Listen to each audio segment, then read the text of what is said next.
تو حضرت سیدنا علی المرتضیٰ آپ فرماتے ہیں میرے بارے میں دو طرح کے لوگ ہلاک ہو جائیں گے، میرے بارے میں دو طرح کے لوگ ہلاک ہو جائیں گے۔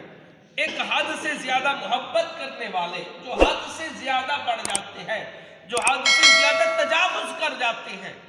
علی علی علی کرنے والے، جو بقیہ صحابہ کی ترتیب نہیں دیکھتے، بقیہ صحابہ کی ترتیب نہیں دیکھتے۔ جس طریقے سے پیچھے آقا صلی اللہ تعالی علیہ وآلہ وسلم نے ارشاد فرمایا کہ حضرت جابر فرماتے ہیں، یہ صحابی رسول ہے، کہ رسول اللہ صلی اللہ تعالی علیہ وسلم نے ارشاد فرمایا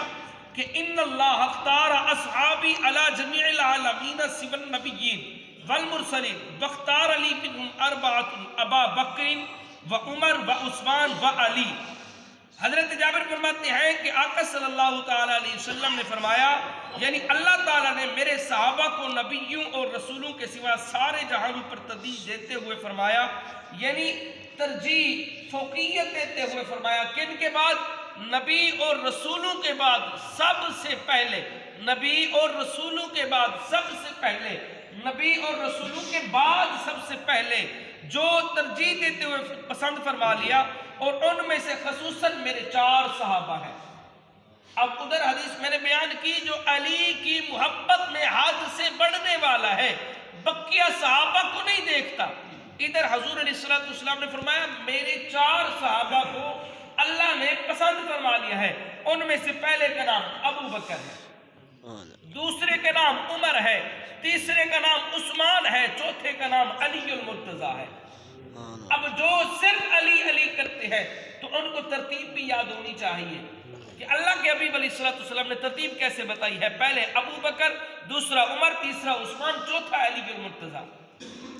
اکثر لوگ علی علی کرتے کرتے ہاتھ سے اس طرح سے آگے بڑھ جاتے ہیں کہ بقیہ صحابہ کو برا بھلا کہتے ہیں۔ ایک حدیث پاک میں اور آتا ہے کہ حضرت امام زین العابدین سے کسی نے پوچھا ما کان منزلۃ ابی بکر و عمر،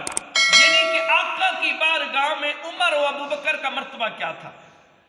آقا کی بارگاہ میں ابو بکر عمر کا مرتبہ کیا تھا؟ فقال منزلتها ہما الساعۃ وہما نجیعہ، تو پھر آپ نے فرمایا جو مرتبہ اب ہے وہی مرتبہ حضرت ابو بکر عمر کا تھا، یعنی جس طریقے سے اب آقا صلی اللہ تعالی وسلم کے پہلو مبارک کے اندر سوئے ہوئے ہیں، اسی طریقے سے آقا صلی اللہ تعالی وسلم جب پہلے تھے، جب حیات تھے، تو صحابہ کرام بھی اسی طریقے سے تھے۔ ایک اور حدیث پاک میں آتا ہے حضور علیہ السلام اس شان و شوکت سے آئے مسجد نبوی کے اندر،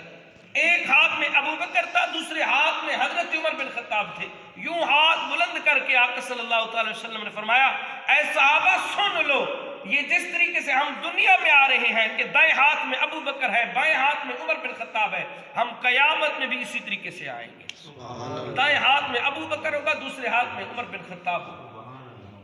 تو یہ شان ہے خدمت گاروں کی، سردار کا عالم کیا ہوگا۔ میرے آقا کے سارے صحابہ شان والے ہیں، سارے مقام والے ہیں، سارے اعلیٰ ہیں، لیکن حضور علیہ السلام نے فرمایا جو 4 صحابہ ہیں ابو بکر، عمر، عثمان، علی، ان سب کو حضور علیہ السلام نے فرمایا کہ اللہ نے پسند فرما لیا ہے، اللہ کی بارگاہ میں یہ مقبول ہے انبیاء اور رسولوں کے بعد۔ جو اکثر کہتے ہیں کہ ابو بکر نے حق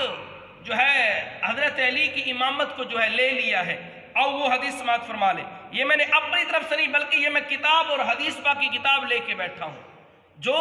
اکثر اعتراض کرتے ہیں یہ کتاب ہے، سیدنا علی المرتضیٰ فرماتے ہیں مجھے اس ذات کی قسم جس نے دانے کو پھاڑ کر پودا نکالا، اللہ کی قسم جس نے، ہم زمین میں دانہ ڈالتے ہیں پھر اللہ کریم اس دانے سے پودا نکالتا ہے، ایک ذرے مالکیول سے انسان کو پیدا فرمایا، پھر اگر رسول اللہ مجھے خلیفہ مقرر کیا ہوتا تو میں آپ کے فرمان کی خاطر جہاد کرتا، یعنی اگر حضور مجھے خلیفہ بنایا ہوتا، مجھے خلیفہ بنایا ہوتا تو پھر میں آپ کے فرمان کے مطابق جہاد کرتا، اگر میرے پاس تلوار نہ ہوتی، فرماتے ہیں میرے پاس تلوار نہ ہوتی تو میں اپنی چادر سے ہی مخالفین پر حملہ کر دیتا، میرے پاس چادر ہوتی پھر میں اسی کے ساتھ جو ہے مخالفین پر حملہ کر دیتا، ابو بکر کو منبر رسول کی ایک سیڑھی بھی نہ چڑھنے دیتا، اگر مجھے بنایا ہوتا پھر ابو بکر کو منبر کی ایک سیڑھی بھی نہ چڑھنے دیتا، لیکن مجھے حضور نے خلیفہ نہیں بنایا، مجھے حضور نے حکم نہیں دیا۔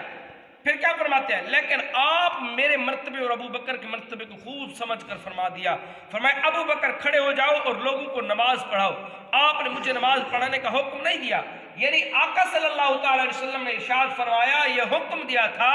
کہ ابا بکر